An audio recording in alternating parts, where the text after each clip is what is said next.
Alrighty, the music has wound down, so that must mean it's time to start. So today's session will be covering Teams and Power Apps and how you can use both to really improve your business processes. Oh, sorry about that, guys. I will just stand here. So I'll be going over 3 different ways of customizing Teams using Power Apps. My name is Matthew Bolaños, and I'm a Senior Program Manager on the Power Apps team. And I'll also be joined by Nick in a bit, and he'll be actually sharing his story of using Teams and Power Apps together to really transform the way that he does logistics at the American Red Cross. So I hope you're really excited about that. Before we get deep into Teams and Power Apps, though, I kind of want to take a step back and really help y'all understand why Microsoft believes that these 2 tools belong together. And to help you understand that, I want y'all to start to imagine a world where you can use a bunch of different tools together. I want you to imagine taking your integrated business processes and line of business apps like your Power Apps, automated routine tasks like your Power Automate flows, and being able to access the partner apps that you already use and love with your unstructured communication and collaboration like your chat and meetings. I want you to imagine all those things together, all in a single hub. And Microsoft believes that this hub, this place where you can combine all of these things together into a single place where you aren't bouncing between different URLs or bookmarks or places, is Microsoft Teams. So quick show of hands, how many people are using Teams already? Good, great, most of y'all. I'm sure all of you are already using the messaging capabilities, the meeting capabilities, that collaborative aspect of Teams. Many of you are probably also using the productivity apps, right? Dropping in a PowerPoint deck, commenting on it in real time, using things like your SharePoint lists and document libraries that come with each team. But what we're really excited about getting momentum behind at Ignite this year is bringing in the Power Platform into Teams. Being able to take your business processes, whether it's through Power Automate, Power Apps, or Power BI, and bring them into Teams so that you aren't having to jump to these different products. You can use them in context where it really matters. Quick show of hands, how many of you have already started using Power Apps or building your first apps? Decent number of you. Oh, wow. Awesome. That's great. So for those of you that didn't raise your hand, over the course of this 45-minute session, I'll kind of dive into some of the basics. And for those of you that did raise your hands, I'll show you how to take those apps that you've already built and show you how to bring them into Teams. So Power Apps in particular, since that's the team I'm from, the one I love the most, it's a low-code tool to be able to drag and drop different components into an application, and you can wire it up to a ton of different data sources. Now, you can hear me ramble on and on about Power Apps and how you bring them to Teams, but I think it would be much better to have Nick, who is from the American Red Cross and has actually used Power Apps and Teams together, to come up on stage and share his story of using these 2 products together. So please help me welcome Nick to the stage, and he'll share his particular story. My name's Nick. I work in our training services department. So think CPR classes, lifeguarding, those kinds of things, classes for certification. We've got about 550 paid and volunteer instructors that are spread out across the country that are considered technically remote work from home employees. And so the challenge has been how to help all of us in this new modern workplace be able to have one cohesive kind of work culture. The team that I support or that I lead is our logistics team within training services. So I've got 9 folks that are spread out across the country that have these different kind of warehouse rooms.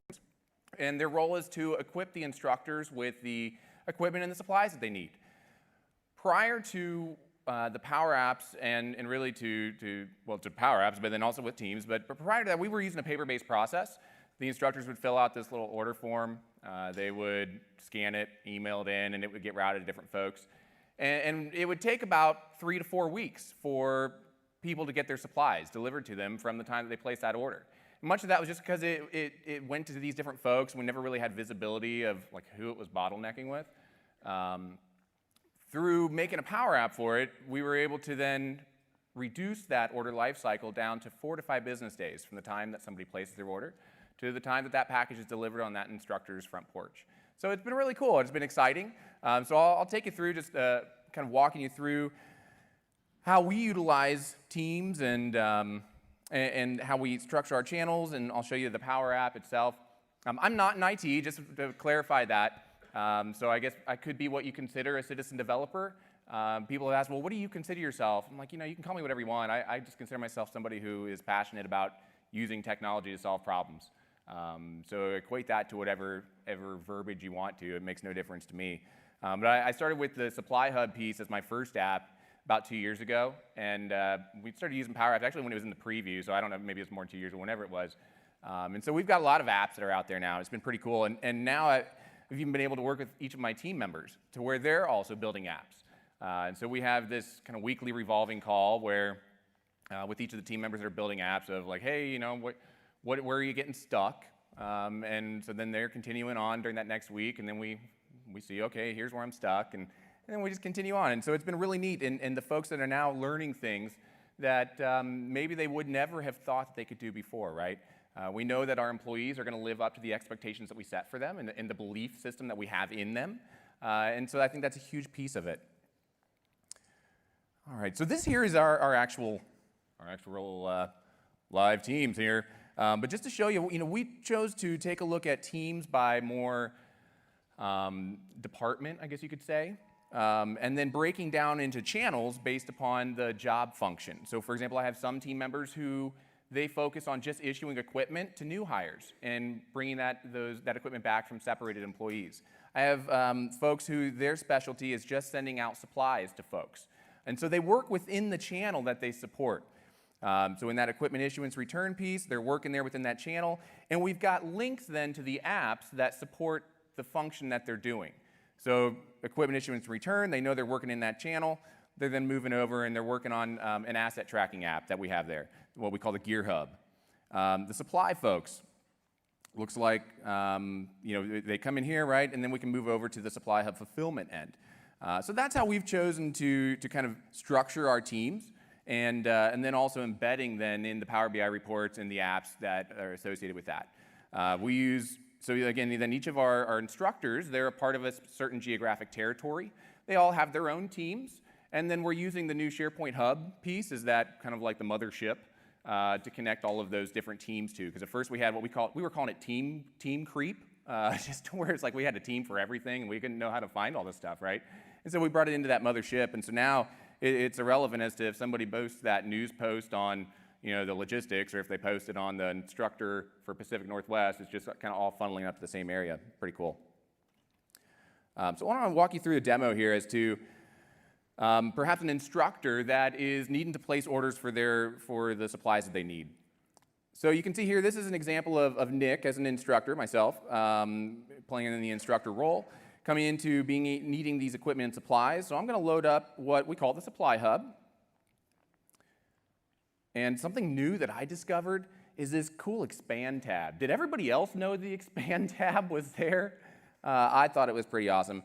So this whole time I just always got closer to the screen. So live and learn, right?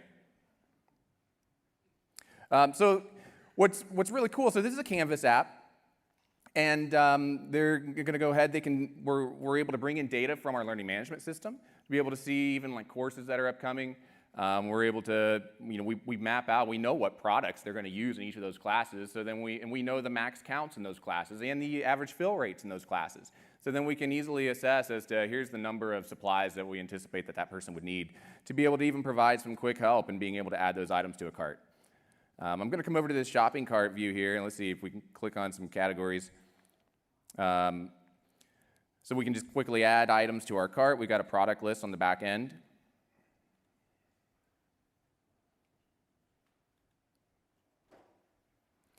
We're able to pull up the last address used. So just looking up the last order placed by that person and then just pulling up the address that they submitted with. Just kind of a cool little extra thing there. And then we can add and remove items, and then we complete that order. When that order is completed, then it goes over to one of our logistics coordinators who reviews that order, and then they approve or reject it. So for that, we've got the approval cards, the adaptive cards.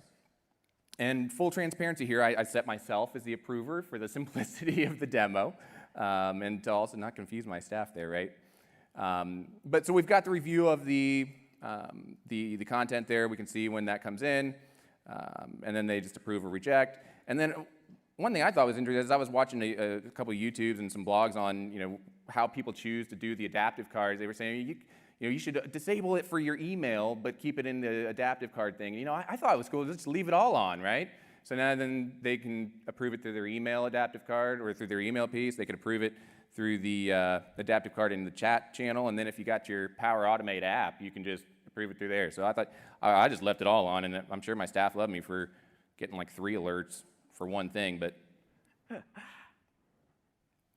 and so you can see we were able to approve it, and then on our production instance there, the instructor, they're getting order confirmation emails that are just using the like an HTML template, and then they're also able to track the order progress of the order, and then once the FedEx information gets uploaded in there, they can track their package and stuff. So it's been pretty neat. It's been a huge change for us to where now instructors don't need to worry about hoarding supplies, because they know that they can see the life cycle of that, and they know that they're going to get the stuff. It's not a kind of a guess in there.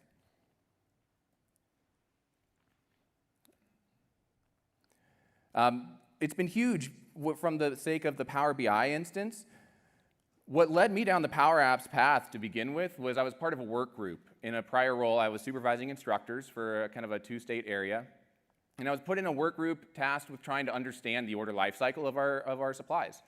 Because we heard a lot of noise saying, well, it takes forever to get our stuff. And our executive asked me, he said, well, so how many orders are the logistics team, are they getting each month? And how much of these supplies are we using? It's like, well, I don't know. Let's start counting beans. Let's start tallying up these handwritten marks on these scanned sheets here. But now we're at a place to where I can tell you exactly how many stickers we've shipped to folks. Through utilizing Power BI, and then being able to connect also to our learning management system to be able to look at forecasting ahead for the number of supplies that we're going to need.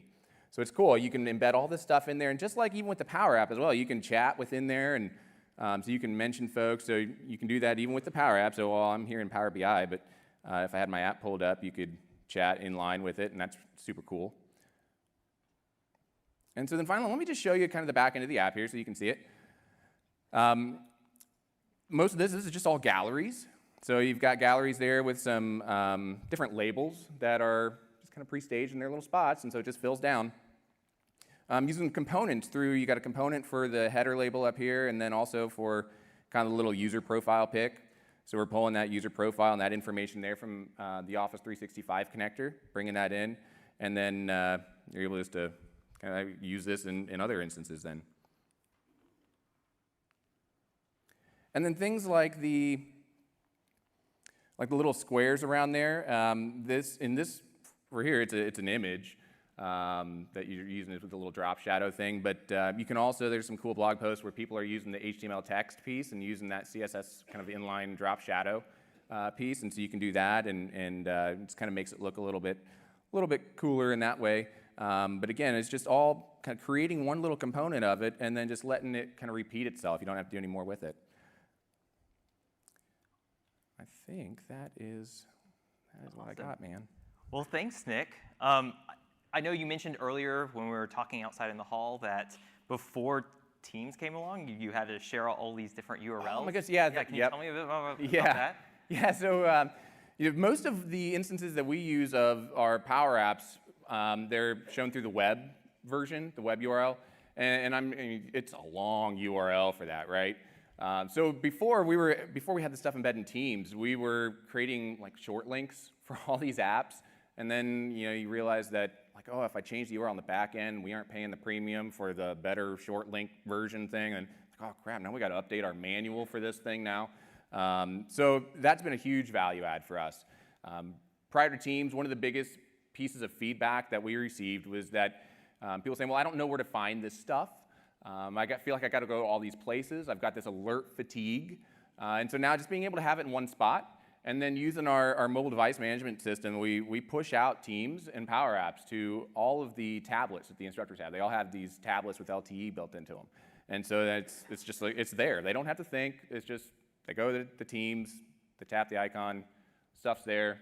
They're video chatting with their supervisors, who are sometimes a couple states away, while in the classrooms, if they're struggling to get their projector set up, struggling with the mannequin, maybe struggling with a student issue.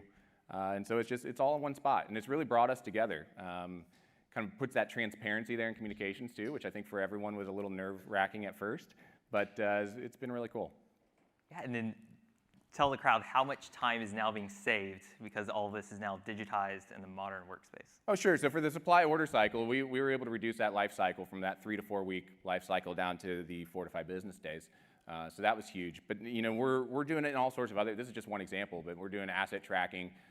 We're doing even just the embedded into SharePoint list kind of thing there, where we're replacing our SharePoint list forms with Power Apps.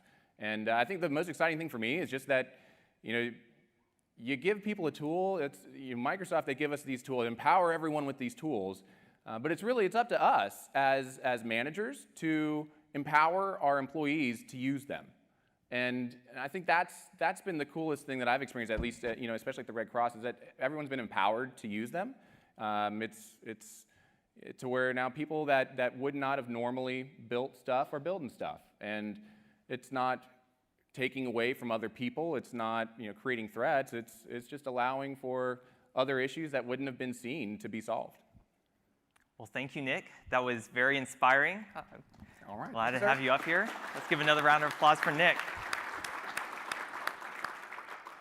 So Nick was able to show you what it was like to have his app within Teams and how they were able to make their process more efficient, make it easier for folks to find those apps because they were all in context where people were already collaborating and chatting.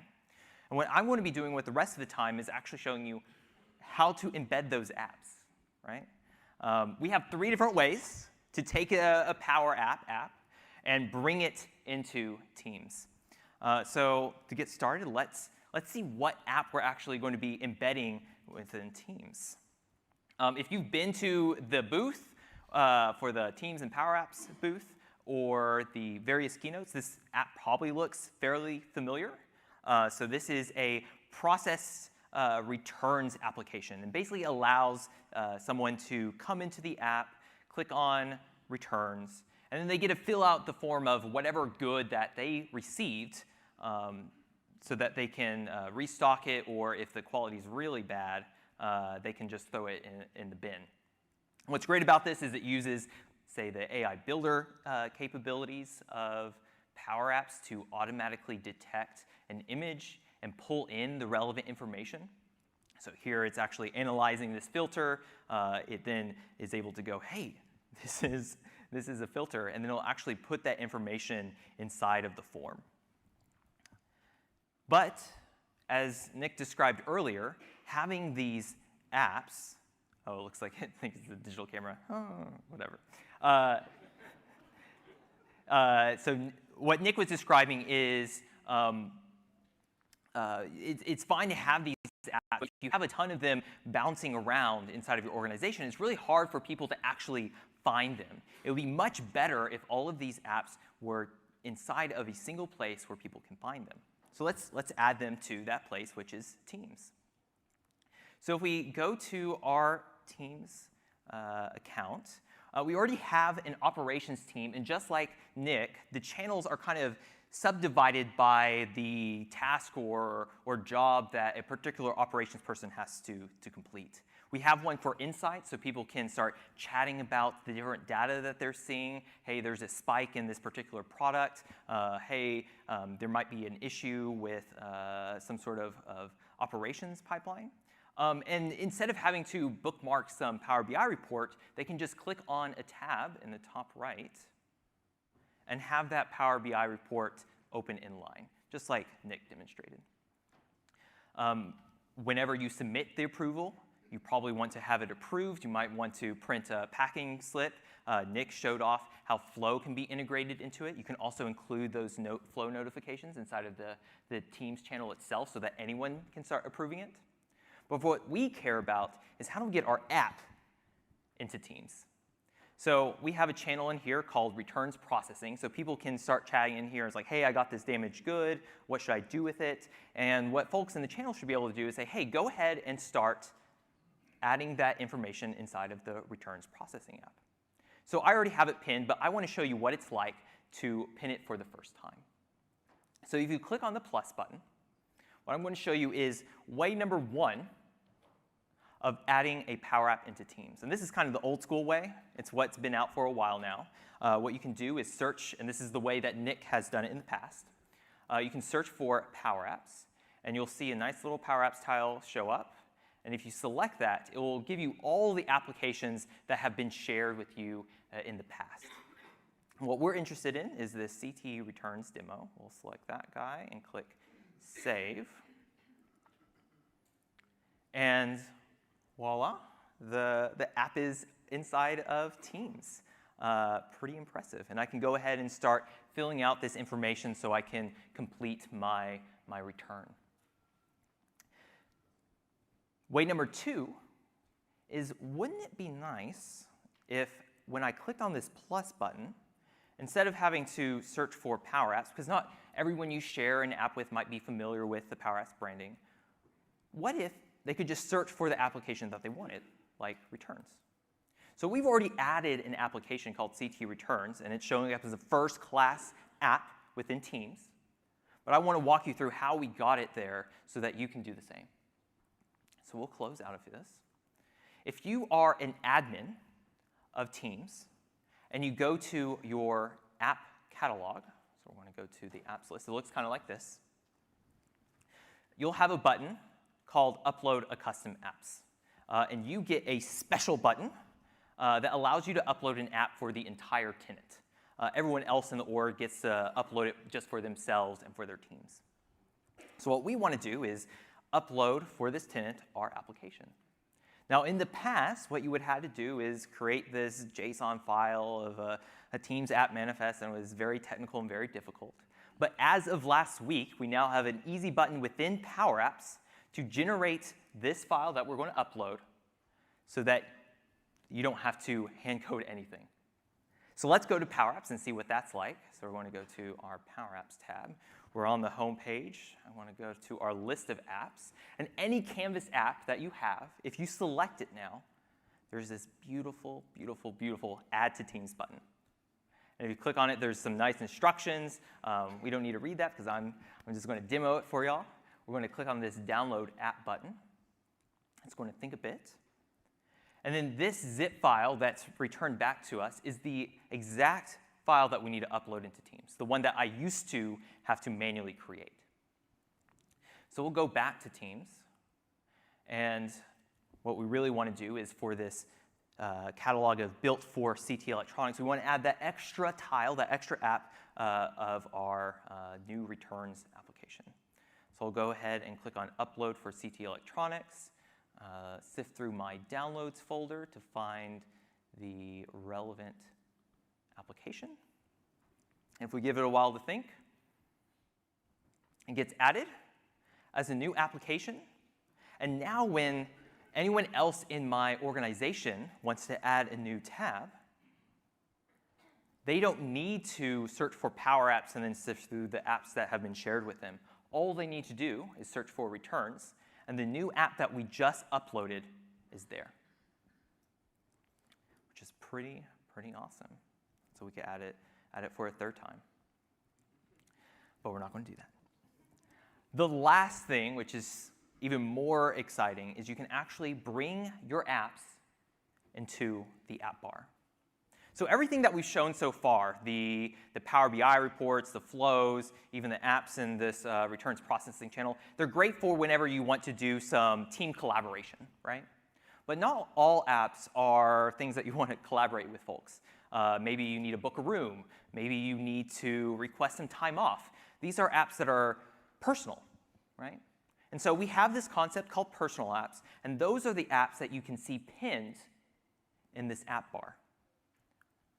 So you can see we already have a CT return app, but if I want to add an additional app, it's as simple as going back to our app catalog, selecting the app that we just had, and clicking Add. And after clicking Add, it gets added to our app bar on the left. And now whenever I come to Teams, I can just pin all the applications that are relevant to me there so that I don't have to go to all of these different company portals. I can just go to Teams. And as an admin, what's particularly nice is you can auto-pin applications into that app bar. So if you already know that there's a suite of HR apps, in Microsoft's land, we have a suite of apps called Thrive that folks use for time away, giving kudos to folks.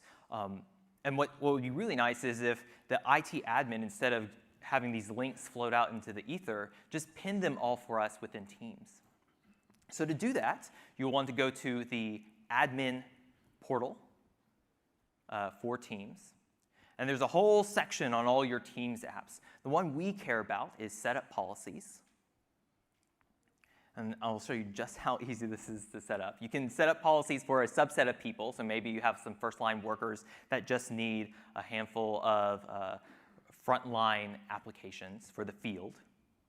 But if you want to just give it to everyone, maybe these are HR apps that everyone should have, all you have to do is go to the global policy, click on Add Apps. You can search for the app that we just had, so the return demo. Select that and click Add. And it gets added to the list. And even more cool, you can actually reorder these. So in Teams, right, you have Activity, Chat, Teams, Calendar. You can actually change the order of these. If you think that your application, maybe they're a field worker and every day they just need to open up the same app to complete their job, you can actually move that to the #1 app in that app bar. And you just move it all up, click Save, and you're good to go. Now, it does take a bit for the app policy to propagate. It can take up towards 24 hours. So I'm not going to show it here. I do have a demo that's already got an app pinned over here. And you can see I have this Contoso Supply app that's been pinned to the app bar on the left. And it's not buried at the bottom. No, I think it's so important that my team members have access to it that I've made it the third most app in this app bar. Okay. Now, the last thing I want to cover is you probably noticed that while I have this app open, there's these gray bars, right? So if you create an app within Powerapps, the default app that you get are either tablet or mobile. But you can also make it responsive.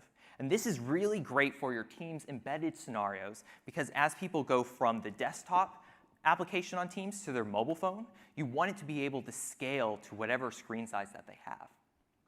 And so for the last 5 or 10 minutes I have left, I'm going to show you how to take an app that you already have and make it responsive. And we'll see what it looks like inside of Teams. Okay? So let's open up the Powerapps Canvas Studio.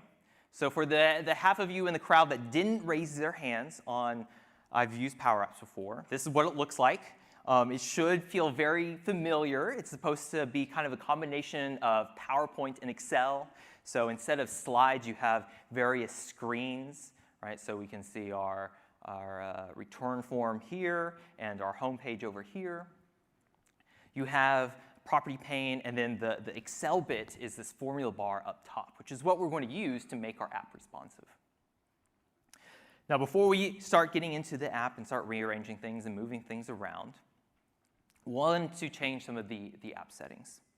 So we'll go into File, check out the settings, and naturally, since we want to make our app responsive, we want to go to the screen size and orientation settings. And inside of there, what we want to do is disable scale to fit, which basically fixes the aspect ratio so that it's always the same size. We'll turn that guy off and apply it. What this will now do is your app will now expand and fit whatever aspect ratio or size of screen, or in your case, Teams frame, that you give it. Now, in order for your app to actually respond to this new mode, we'll actually have to tell the controls how to respond.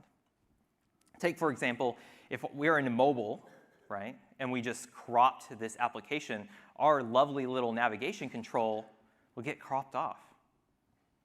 So in order to fix that, we want to change our x and y coordinates.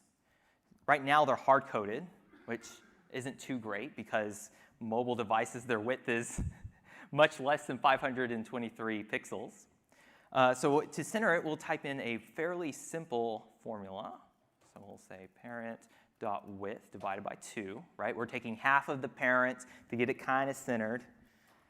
And then we'll take the current control, which is home navigation, .width, and take away half of that. Now I have it centered, right? And now I'm going to do the exact same thing with the y coordinates. So instead of height, I want the width. Instead, I want the height. And now I have my navigation control centered within the application. So you do this with your various controls. It's not too bad. You can save that and publish it. And once we're done publishing it, we can come back to Teams, refresh the app, and we'll have a responsive embedded experience that will look great on any screen size. So I'll go ahead and click Publish. Give it a while, come back to Teams. It does take a while to publish, so if it's on the first shot, it's still non-responsive, that's okay, because we're going to give it a second shot.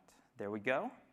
And voila, those gray bars are gone, and our application is now responsive. If I now reduce the size of the screen and drag it around, you can see that it works both for a mobile form factor and a desktop form factor. So I highly recommend, as y'all start building apps for Teams, to take the extra effort to make sure that it fits all form factors. Alrighty. So with that, I'd love to kind of share what's immediately coming next. So the big thing that I'd like to share is everything I've shown you so far that Nick has shared with you is all about Canvas applications. And as you all know, there's portals and model-driven apps. So on the model-driven app space, those two are coming to Teams very, very soon. So we're looking right now approximately at December, January for those to be lit up. And then portals, because they're websites, you can actually already start embedding them as a website within Teams. And we'll be coming out with a white paper very, very soon. I've been promised by our doc writers that it'll be ready for me to start sharing later today. And that will kind of walk through use cases of using Power Apps within Teams and also walk through step by step all the different ways of taking a Power Apps and bringing it within Teams. So definitely check out the Power Apps blog. Keep an eye out for that. And I'll be, as soon as it's live, I'll be posting about it so that everyone in this room can start adding Power Apps into Teams. And with that, I'll go ahead and transition to the obligatory, please evaluate this session slide. So definitely, did I choose the right channel? Apparently not. Let's try 5. With that, I'll open it up to questions. So feel free to come to the mic if you have any questions, and I'd love to answer them. Thank you.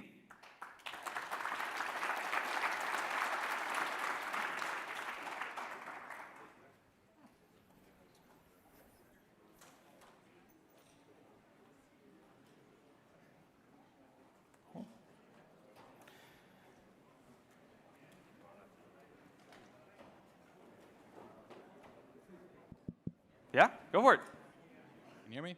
Yeah, I can hear you. What's the plan to have context from a channel or from a team passed to the Power App? Yes. So you're talking about, so today within the SharePoint and Power BI embedded scenarios, we have something called an integration object that allows the Power App to talk to its host. So that's something that we're investigating for the April-ish timeframe. Likely it might spill over into the summer months, but it is something that we're actively looking at investing in. Awesome. And then what about information that gets passed back to the host? That will all be part of that same integration object. Okay. So we'll also include some functions. I don't know if you've used the integration object for model-driven apps in Canvas. That has some things like navigate to this page and refresh the page. What we want to do is light up a function to allow you to navigate to different tabs and maybe even channels. Awesome. Thank you. Yeah? Go for it. When will this be available in the government cloud? When will it be available in the government cloud? In the government cloud, I have a thread open right now on making sure that Teams and Power Apps is enabled. So we're in the final testing and verification stages right now. I don't have a firm date, but I would expect that within either December or early January that will be enabled. Cool.